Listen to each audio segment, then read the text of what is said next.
하나님 말씀 마가복음 11장 27절에서 33절의 말씀입니다. 마가복음 11장 27절에서 33절의 말씀 우리 한 목소리로 같이 읽도록 하겠습니다. 시작. 그들이 다시 예루살렘에 들어가니라. 예수께서 성전에서 거니실 때 대제사장들과 서기관과 장로들이 나와 이르되 무슨 권위로 이런 일을 하느냐? 누가 이런 일 할 권위를 주었느냐? 예수께서 이르시되 나도 한 말을 너희에게 물으리니 대답하라. 그리하면 나도 무슨 권위로 이런 일을 하는지 이르리라. 요한의 세례가 하늘로부터냐 사람으로부터냐? 내게 대답하라. 그들이 서로 의논하여 이르되 만일 하늘로부터라 하면 어찌하여 그를 믿지 아니하였느냐 할 것이니 그러면 사람으로부터라 할까 하였으나 모든 사람이 요한을 참 선지자로 여김으로 그들이 백성을 두려워하는지라. 이에 예수께 대답하여 이르되 우리가 알지 못하노라 하니 예수께서 이르시되 나도 무슨 권위로 이런 일을 하는지 너희에게 이르지 아니하리라 하시니라. 아멘. 오늘 말씀의 제목은 세상에서 그리스도인의 정체성을 드러내라 라는 제목으로 말씀을 나눕니다. 지금 우리는 고난주간 셋째 날 화요일에 있었던 사건을 보고 있습니다. 어제는 말라버린 그 무화과 나무를 통한 능력 있는 기도 비결에 대한 주님의 교훈을 보았었고요. 이어서 오늘은 예수님과 유대 종교 지도자들 간의 권세 논쟁을 이야기하고 있습니다. 예수님께서 예루살렘에 입성하신 이후에 행하신 이런 일련의 행위들은 지금 유대 종교 지도자들의 어떤 존립 기반을 위협하는 그런 행위였던 겁니다. 그래서 어떻게든 예수님을 제거하고자 계획을 세우게 된 거죠. 이건 이제 예루살렘 입성 사건 이후에 예수님과 유대 종교 지도자들 간에 지금 갈등이 본격화되었음을 보여주고 있습니다. 자, 27절에서 28절을 읽어보겠습니다. 시작. 그들이 다시 예루살렘에 들어가니라. 예수께서 성전에서 거니실 때 대제사장들과 서기관들과 장로들이 나와 이르되 무슨 권위로 이런 일을 하느냐? 누가 이런 일 할 권위를 주었느냐?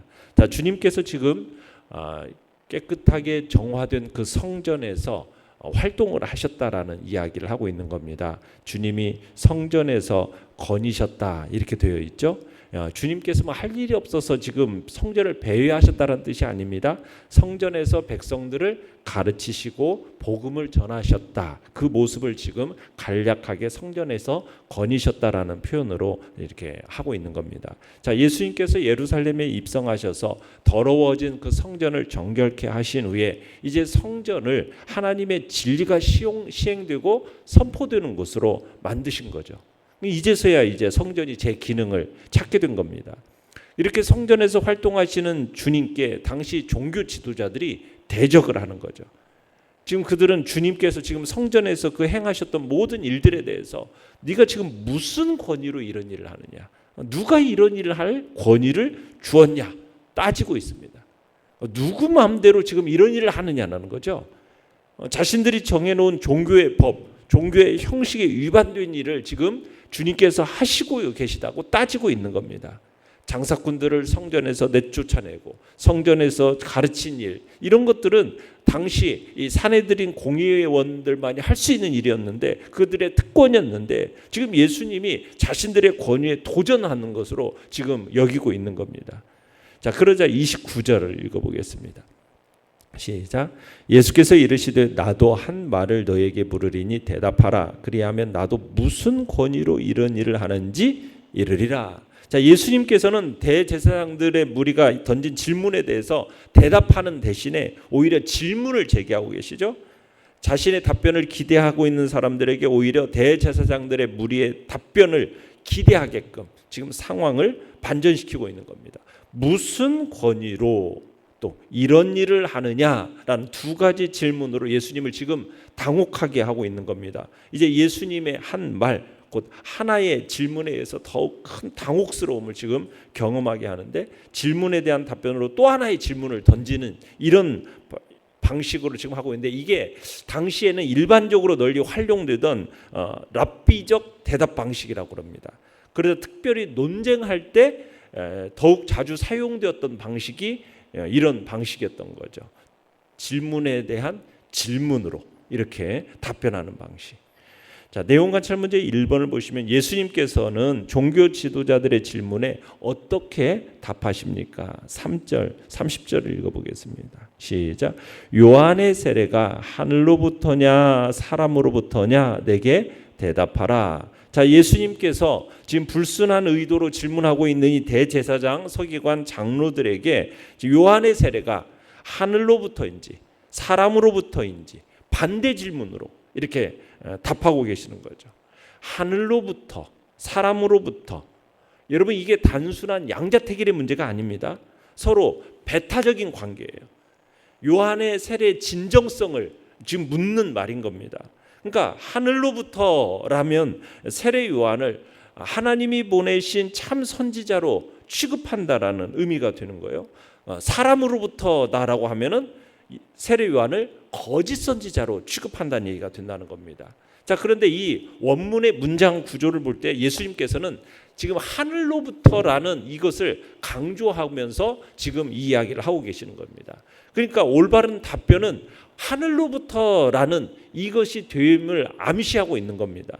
그러니까 예수님께서 이렇게 요한의 세례가 하늘로부터 왔다라는 것을 지금 간접적으로 증거하면서 자신이 증거하고 있는 이 자신의 권세 역시 하늘로부터 왔다라는 것을 보여주시고 계시는 거죠.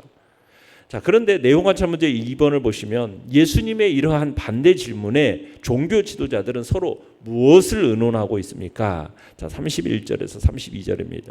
시작. 그들이 서로 의논하여 이르되 만일 하늘로부터라 하면 어찌하여 그를 믿지 아니하였느냐 할 것이니 그러면 사람으로부터라 할까 하였으나 모든 사람이 요한을 참 선지자로 여김으로 그들이 백성을 두려워하는지라. 자, 지금 예수님의 이 예측불허한 어떻게 보면 예리한 질문에 이 종교 지도자들이 유대 종교 지도자들이 지금 매우 당황하고 있는 겁니다. 그러니까 이 당황스러운 국면을 헤쳐나가기 위해서 긴급하게 회의를 열은 거죠. 서로 머리 맞대고서는 매우 심각하게 의논합니다. 지금 대제사장들과 지금 백성의 장로들이 예수님의 이 역질문, 이 반대 질문, 이것에 어떻게 하면 적절한 대답을 할까? 이걸 자꾸 지금 매우 고심하면서 거듭해서 궁리를 하고 있는 거죠. 자, 여기서 보면은 모든 사람이 요한을 참 선지자로 여겼다라는 이 말은 그냥 단순히 요한의 권세가 하늘로부터 왔다라는 것을 인정하는 데만 그치는 게 아니라 그 뒤에 오시는 예수님의 권세 역시 하늘로부터 온 거다라는 어떤 간접적으로 드러내는 꼴이 되는 거예요. 지금 드러내는 말이에요. 그러니까 이런 측면에서 지금 볼 때 자신들이 지금 세례 요한을 적대했기 때문에 세례 요한을 지금 참 선지자라고 인정하기가 어려웠어요. 만약 참 선지자로 인정하게 되면 세례 요한이 누구를 증거했습니까? 세례 요한을 증거했던 예수님의 권세 또한 인정하는 꼴이 되는 거란 말이에요. 그러니까 이 세례 요한을 참 선지자라고 인정할 수가 있겠어요, 없겠어요? 인정할 수가 없는 겁니다. 그런데 모든 사람은 지금 세례 요한을 어떻게 여기고 있어요? 참 선지자로 처음부터 계속 여겨왔단 말이에요. 그러니까 만약 이들이 세례 요한의 권위를 부정하게 되면 백성들이 자신들을 어떻게 돼요? 적대하게 되고 혹여나 자신들을 돌로 칠지 모른다. 이런 두려움, 무서움이 그들에게 있었던 겁니다. 그래서 예수님을 공경으로 몰아가려고 지금 그 함정에 빠뜨리려고 질문을 던졌는데 오히려 자신들이 지금 진퇴양난에 빠지는 그런 상황을 맞이하게 된 거죠. 그러니까 요한의 세례가 하늘로부터 왔다라고 시인하면은 그를 믿지 않는 스스로의 죄악을 인정하는 꼴이 되는 거고, 사람으로부터 왔다라고 하면은 백성들에 의해서 지금 위험한 상황에 놓일 것이 분명하니까 이런 답 저런 답도 못하게 되는 지금 진퇴양난에 빠진 겁니다. 자, 그러니까 33절 읽어봅니다. 시작. 이에 예수께 대답하여 이르되 우리가 알지 못하노라 하니 예수께서 이르시되 나도 무슨 권위로 이런 일을 하는지 너에게 이르지 아니하리라 하시니라. 자신들이 파놓은 그 함정에 자신들이 빠져버린 꼴이 된 거죠. 그러니까 대제사장들과 서기관들이 자신들의 이 위기 상황을 못명하기 위해서 궁색한 답변을 끄집어냈는데 뭐라고 얘기하고 있습니까?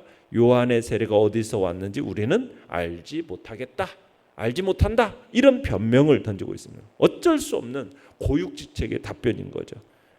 그냥 차라리 우리는 그 질문에 대해서 답하고 싶지 않다, 이런 식으로 하는 게 오히려 솔직한 답변이었을 것입니다.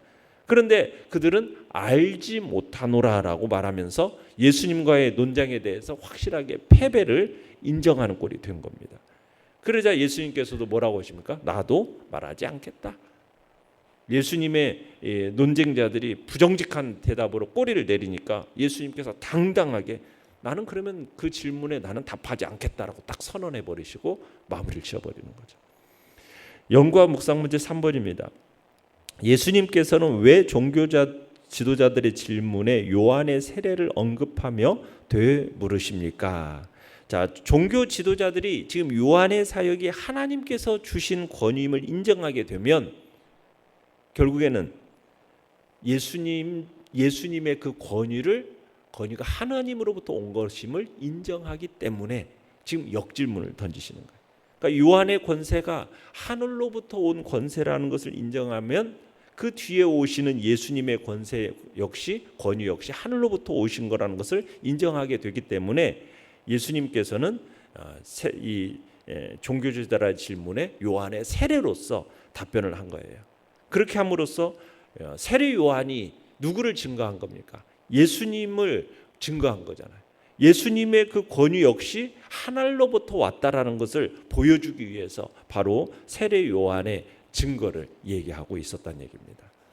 자, 느낀 점은 4번입니다. 하나님의 아들이신 예수님의 권위를 인정하지 않고 권력과 사람의 시선만 의식하는 이 종교 지도자들을 보면서 무엇을 느낍니까? 자, 종교 지도자들의 이 갈등을 지금 적나라하게 보여주고 있지 않습니까? 그러면서 어떻게 보면 위선자들의 어떤 깊은 갈등, 위선자들은 깊은 갈등 속에 살게 된다라는 것을 느끼게 됩니다. 진리를 알고도 애써 외면하고 진리를 순종하는 대신에 악을 행하는 자들, 그들의 마음에는 평화가 없습니다. 유대 종교 지도자들, 어떻게 보면 종교 지도계층으로서 정말 최고의 권력과 영예와 부를 얻었을지는 몰라요. 그렇지만 그들의 마음에 하나님이 주신 평안은 없었다는 얘기입니다. 그들의 마음에는 늘 양심의 가책이 있었을 것이고 갈등이 있었을 거예요. 위선자는 결국 이렇게 괴롭게 사는 거죠. 갈등하며 사는 것이고 자기 모순 속에서 몸부림치는 것이고 속 편하게 살려면 주님이 주신 그 신앙의 양심대로 살아야 되는 것이죠. 그러기에 우리의 마음 속에 어떤 정말 사람의 시선, 권력, 이것들을 의식하면서 살아가는 그 위선이라는 것은 우리가 멀리해야 할 것입니다. 죄라는 것은 모양도 버려야 되고 진리를 알고서도 외면하는, 사랑과 선을 알고서도 행치 않으면 괴로움으로 결국에는 자기 모순에 빠져서 그렇게 살아가는 그런 존재가 된다라는 거죠. 우리는 주님 안에서 참으로 우리 안에 위선된 모습은 버리고 주님 앞에서 정말 내 마음에 안식이 있도록 행복한 삶을 살 수 있도록 우리가 진리 안에서 당당함을 가지고 그걸 고백하며 살아가는 것이 우리의 모습이 되어야 되겠다. 우리가 주변을 의식하면서 살아가는 것도 아니고 또 내 어떤 이익을 위함이 아니라 내가 그리스도인의 정체성을 가지고 하나님 앞에서 자신을 당당하게 드러내는 그런 복된 자리에 서는 것이 우리들이 살아야 할 삶임을 다시 한번 보게 되는 것입니다. 결단과 적용 5번입니다. 주변 사람을 의식해 그리스도인의 정체성을 드러내지 못한 적은 언제입니까? 구원자이신 예수님을 인정하며 당당하게 신앙생활을 하기 위해 무엇을 실천하겠습니까? 어떠한 상황과 환경에서도 하나님을 인정하고 그분을 의식하면서 그분의 뜻을 따라 살겠다. 이런 결단이 오늘 우리에게 있기를 바랍니다. 내가 있는 자리에서 내가 예수 그리스도의 온전한 제자임을 당당하게 드러내는 그런 복된 자리에 오늘도 서겠다. 주님 앞에서 결단하며 나가는 귀한 시간 되시길 바랍니다.